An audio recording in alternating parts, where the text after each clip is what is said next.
Christmas card arrived on December 3rd, and I almost didn't open it.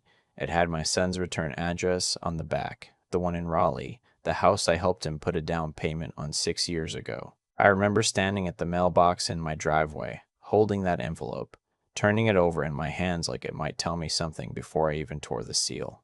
It didn't. Inside was a card with a snowy village scene on the front. Very nice. The kind you buy in bulk at Target, and inside, in my daughter-in-law Renata's handwriting, not my son's, wishing you a peaceful holiday season. Owen and Renata. That was it. No, Dad. No, was it? Lord Quat Love. No, we'd love to see you. Just a peaceful holiday season, like I was a business acquaintance who'd done them a small favor once. My son Owen is 41 years old. He works in logistics. He married Renata 9 years ago, and I want to be clear about that. I genuinely tried to build a relationship with her. I took them to dinner. I watched their dog when they went to Cancun for their anniversary. I never said a word when she redecorated the bedroom I used to sleep in when I visited, the one that used to have my old fishing photos on the wall, and replaced everything with a neutral gray palette that looked like a hotel lobby. I tried. 2 weeks before that Christmas card arrived, Owen had called me. It was a Sunday afternoon in November, and I was watching the Panthers game with half my attention while I sorted through some old boxes in the garage. When I saw his name on my phone screen, I felt that little lift in my chest that I think never goes away, no matter how old your kids get or how complicated things become. You just always hope. "Hey, bud," I said. "Hey, Dad." A pause. "So listen, I wanted to call you before the holidays so things aren't weird." I turned the game off. Renata and I have talked about it, and we're doing Christmas just the two of us this year. We need the space. She's been really stressed about her job, and having guests, it just adds a lot. I sat down on a cardboard box that wasn't quite sturdy enough for that, and I caught myself on the workbench. "I'm not a guest," I said. I didn't say it to be difficult. I said it because I genuinely wasn't sure he understood what word he'd used. "Dad, you know what I mean." "I don't think I do, Owen." There was a longer pause. I could hear Renata's voice in the background, not the words, just the cadence of someone coaching from the sidelines. "It would just be easier," he said finally. "I hope you understand. We'll do something in the spring." We'd been doing something in the spring for 3 years, running. In the spring of the previous year, that something had been a 40-minute lunch at a Panera off I-40, because Renata had a thing in the afternoon, and they couldn't make it into the city where I lived. I'd driven an hour and 20 minutes each way for a U-Pick 2 and a parking lot goodbye hug. I told Owen I understood because there was nothing else useful to say in that moment. I did not understand. Christmas morning that year, I drove to a diner about 2 miles from my house called Greta's. It's the kind of place that's been there since the 80s, with vinyl booths and coffee that comes in those thick ceramic mugs that are impossible to break. I'd driven past it 1,000 times and never gone in. I went in because I didn't want to sit alone in my kitchen on Christmas morning eating cereal, which felt like a specific kind of sad I wasn't ready to be. The place was quiet, a few other people at the counter, a young man in scrubs who'd clearly just gotten off a night shift, an older woman with a paperback, a couple who looked like they'd been married long enough to not need to talk anymore but were happy about it. The waitress who seated me had a reindeer headband on and called me on and brought me coffee without asking. I ordered the short stack and scrambled eggs, and I sat there eating and looking out the window at the empty parking lot in the gray December sky, and I thought about what I was going to do with the rest of the day. I hadn't made plans because I'd spent most of November telling myself things might still change, that Owen might call back, that there'd been a misunderstanding. There are certain moments when you see your life very clearly. Not in a dramatic way, just clearly, like when the fog burns off a lake and you can suddenly see all the way to the other side. That was one of those mornings. "Excuse me, are you here alone?" I looked up from my eggs. The woman was about my age, maybe a year or two younger, standing in the aisle with her coat still on. She had reading glasses pushed up on her head, and the look of someone who asked direct questions without being rude about it. "I am," I said. "My brother was supposed to meet me, and he canceled 20 minutes ago." She gestured at the crowded section near the front, then back toward where I was sitting in a quieter corner. "Every booth up there has 6 people in it, and I just want to eat in peace." Would you mind if I... She pointed at the other side of my booth. Please, I said. Her name was June. She was a retired middle school librarian. She'd been living in the same neighborhood for 22 years, but had never been to Greta's either, which we both found funny. She had two grown daughters who lived in Seattle and Portland respectively, and she talked about them the way people talk about their kids when the relationship is actually good, with mild exasperation and obvious pride, complaining about things that were clearly not real complaints. We sat in a booth for almost 2 hours. I found out her daughters called her every Sunday, that she'd started taking a watercolor class at the community center and was terrible at it and going anyway. That her brother, the one who just canceled on her, had a habit of doing this, and she'd gotten to a place of amused acceptance about it rather than hurt feelings. And I thought about how long it had taken her to get there, and whether that was a skill you could learn, or something that just happened to you over time. When we finally got up to leave, she handed me a card. Old-fashioned, paper, with just her name and phone number on it. She was the kind of person who still had personal cards. "Merry Christmas," she said. "I hope your next one is better." She said it matter-of-factly, without pity, and that made it land differently than sympathy would have. I got home and put her card on the kitchen counter and looked at it for a while. I called her 4 days later to thank her for the company. We talked for 40 minutes. She invited me to a New Year's Eve gathering she was hosting. Just a small group, she said, mostly neighbors, nothing elaborate. She was making chili. I almost said no. I had a whole list of reasons ready, the main one being that I was 63 years old, and the idea of walking into a room full of strangers on New Year's Eve felt like something I'd outgrown, the desire for some time in my late 40s. Instead, I said yes. The gathering was at her house 3 blocks over from mine.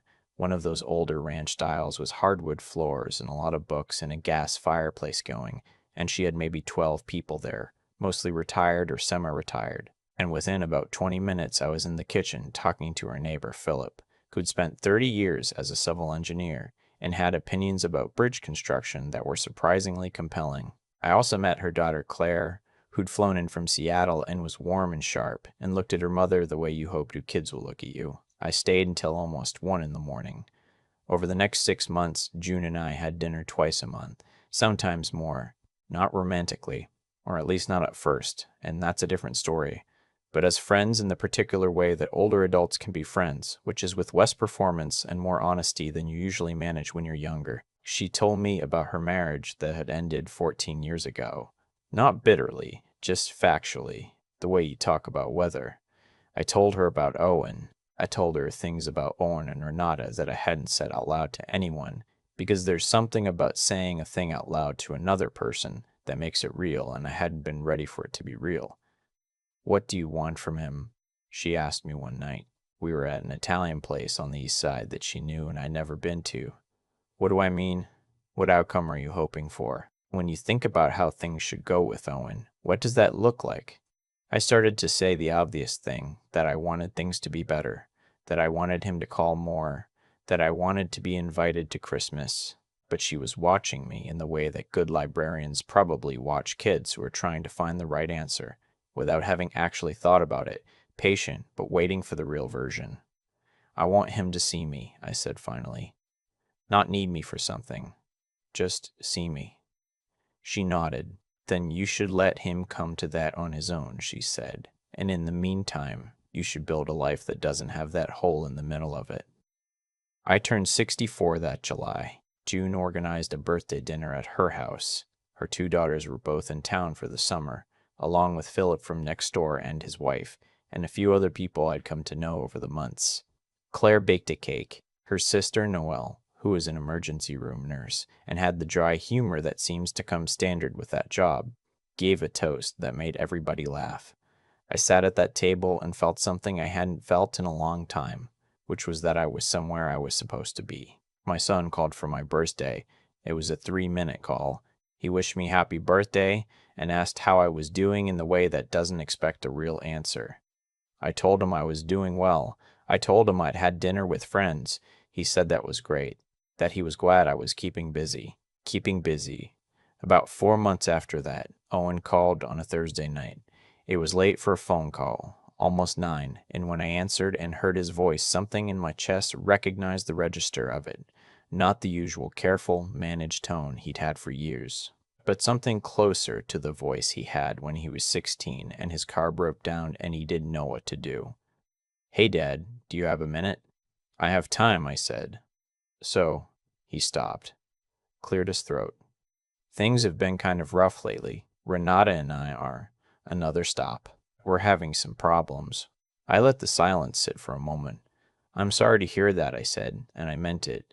Whatever I felt about Renata and the ways things had gone, I didn't want my son's marriage to fall apart. "Yeah." His voice was tight. "The thing is, we've got some debt we're dealing with, and she's been stressed about it. And I feel like I'm drowning a little, and I was wondering," and there it was. "How much?" I asked. "It's about 14,000 between two credit cards. We've been carrying it for a while, and the interest is just killing us." $14,000.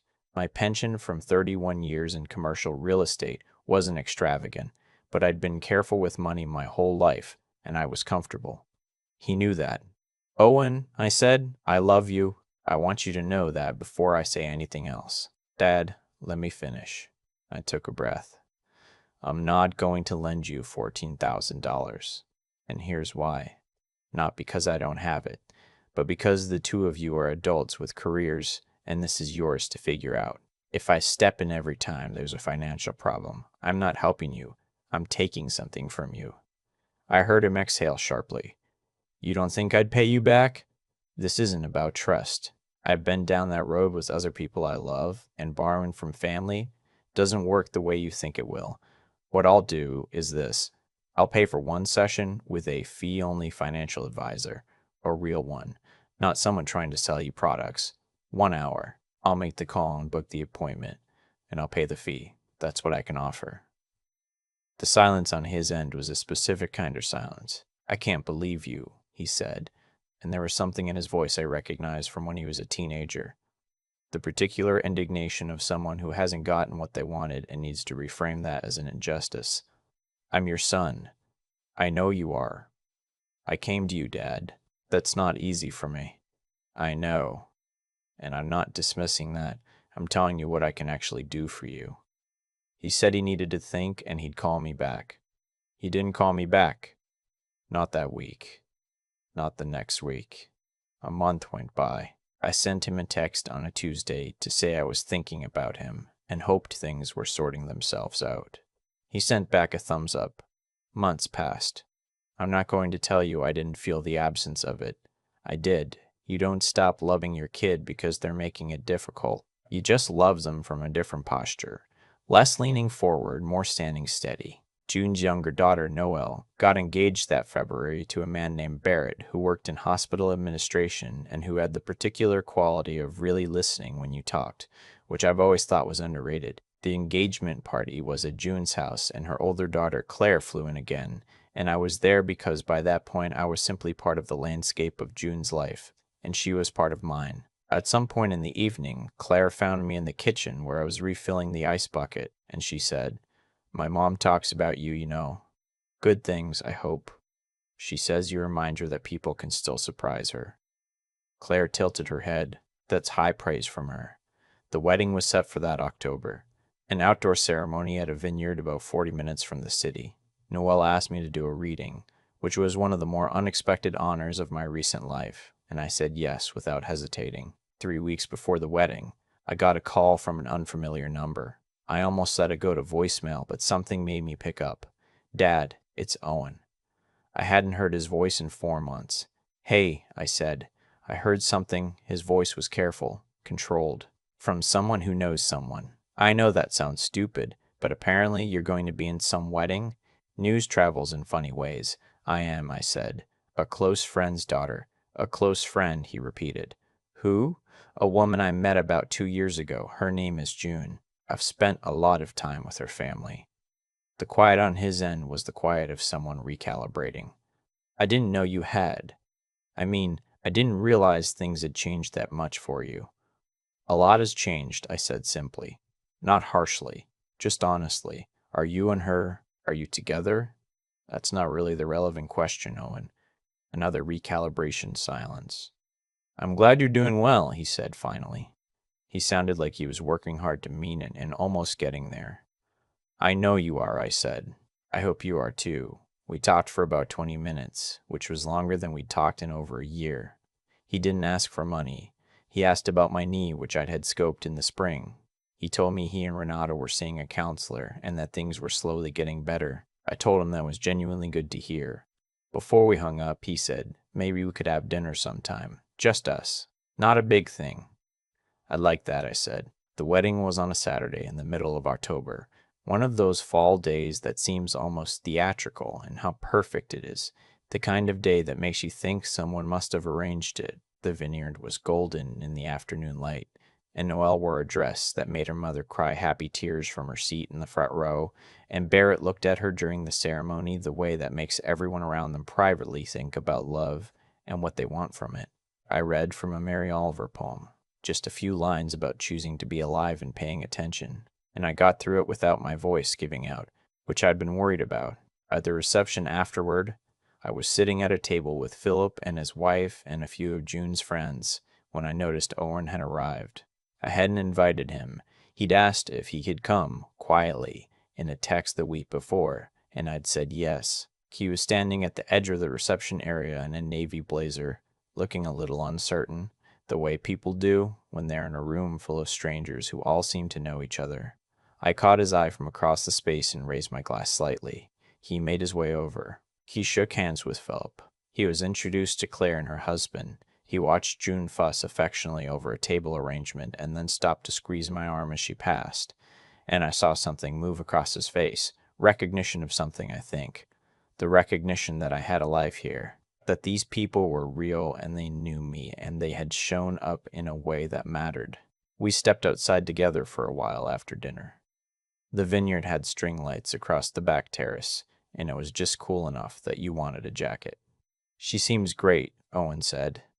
June and the family. They are. He was quiet for a moment, holding his wine glass. I've been doing some thinking. Good, I said. I think I let a lot of things. He stopped, started again. I don't think I was a good son, Dad. For a while. I didn't rush to reassure him, which I think I would have done in an earlier version of myself. I let it sit. I know, I said. I'm sorry. I know that too. We stood there for a bit. The music from inside drifted out through the open door, something slow and old, the kind of song people's parents dance to.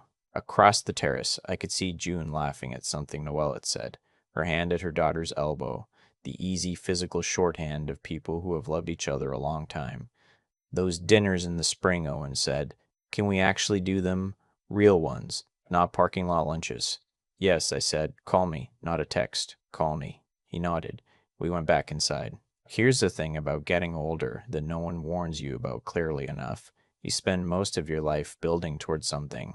The career, the house, the family, the shape of the life you thought you were making. And then there's a period. Sometimes it sneaks up on you, and sometimes it arrives all at once, where you have to decide who you are when some of that structure turns out to be different than you expected. I spent 2 years grieving a version of things that wasn't coming back. And somewhere in the middle of that, in a diner on Christmas morning, I sat down across from a stranger who needed a quiet booth, and without any intention or planning, I started building something new. June once said to me, we were on our back porch, this was maybe a year into knowing each other, watching the light change over a neighbor's garden. She said, I think the second life is the real one.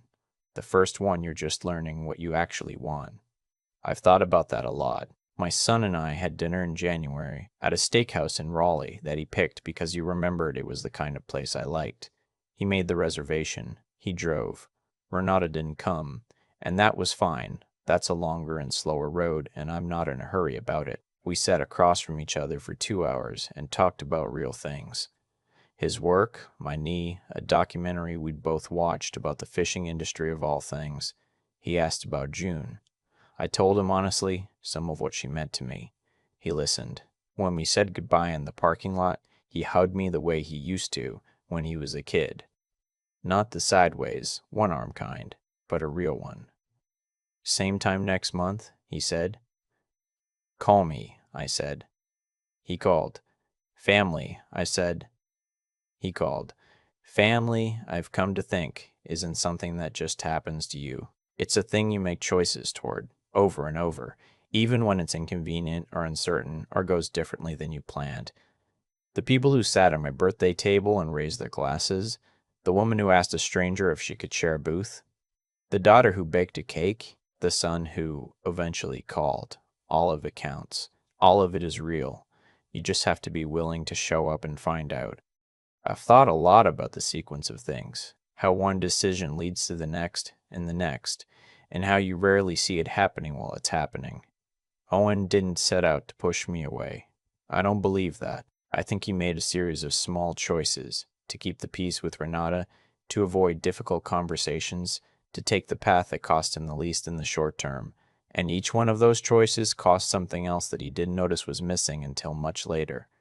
That's how it usually goes. The damage isn't dramatic.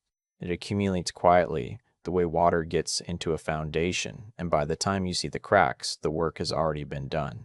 And I did the same thing for a while. I made my own small choices to wait, to hope, to not say the thing that needed saying, because I thought patience was the same as wisdom. It isn't, always. Sometimes patience is just fear dressed up in a more acceptable coat. What changed for me wasn't a single moment. It was sitting across from June in that booth at Greta's on Christmas morning and realizing that a stranger was asking me better questions than I'd been asking myself. She didn't have any stake in my answers.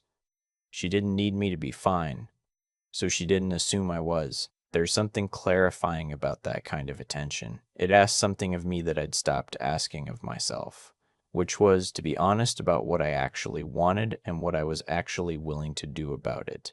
The honest answer was that I'd been waiting to be chosen by Owen, by Renata, by the version of my life I thought I was going to have. And waiting to be chosen is its own kind of trap because it makes your sense of worth entirely dependent on someone else's decision. I think that's the thing I most needed to learn, and I think I needed to be 63 years old and eating pancakes alone on Christmas morning to finally understand it. What I've come to believe, not from any book or philosophy, just from living long enough, is that character isn't what you do when things are easy. It's what you do when the person you love most is making it very hard to love them. Whether you hold your ground with kindness, whether you tell the truth without cruelty, whether you say no to a $14,000 loan and yes to a financial advisor and mean both of those things as acts of love rather than punishment, Owen came back. Not because I chased him or shamed him or waited with the door open, making it easy. He came back because I built something real while he was gone, and when he finally saw it, he understood what he'd been missing. That's not a strategy. I didn't plan it that way, but I think there's something true in it. That the best thing you can sometimes do for the people who have pulled away from you is to demonstrate, quietly, that your life continues and has value and is full of people who chose to show up. June said to me once that the second life is the real one. I think she's right. Not because the first one doesn't matter, but because the second one is built on what you've actually learned, rather than what you assumed. You make it with clearer eyes. You make it knowing what you were wrong about and what you won't compromise on. You make it, most importantly, on purpose. I don't know where things go from here with Owen. I know we had dinner in January and he hugged me like he meant it. I know he called the following month like I asked. I know Noelle's wedding photo is on my refrigerator and that June and I are going to a concert in the spring and that Philip from next door is teaching me to play chess badly. That's enough. That's more than enough. Show up. Tell the truth. Build something. Let people find their way back on their own time. That's all I know. That's all I've got.